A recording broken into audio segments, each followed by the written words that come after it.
এরপর লক্ষ্মী সংসারে পড়েছিল ভাটার টান। নড়া হয়ে উঠেছিলেন উচ্ছৃঙ্খল, পাগল প্রায় দাদামণি উন্মাদগ্রস্ত হয়ে উঠেছিলেন। বাণী কোনো ক্রমে সংসার যাপন রটা, মাসি জবা কারোর কাছে হাত পাততে দ্বিধাগ্রস্ত হয়নি সেই দিন। নজরে চাকরি প্রায় যায় অকারণ বশত সংসার যাপন করতে তাই অনীহায় কারণ, শুধুই কি মালবিকা চলে যাওয়া।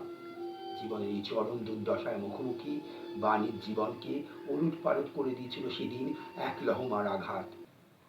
রোজ নামতার শহর কলকাতায় নদার পরিবার করতে শুরু করলো যুদ্ধ, খাওয়া পড়ার যুদ্ধ, ভালো থাকার যুদ্ধ। মাসি লীলাবতী ধারণ করলেন সেই হাল। আবার আবার এই সংসার যুদ্ধের তরণী।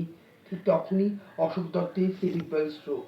অপারেশন হলো, কিন্তু অশোক দত্তের মনের গভীর ক্ষত ছাড়ল না কোনো ওষুধে। বছর ঘুরতে না ঘুরতেই সেই যুগের অবসান হলো। চলে গেলেন কমরেড অশোক দত্ত। লাল সিলাম ধ্বনিতে ইন্টারন্যাশনাল সঙ্গীতের মূর্ছনায় কমরেড অশোক দত্ত এগিয়ে চললেন।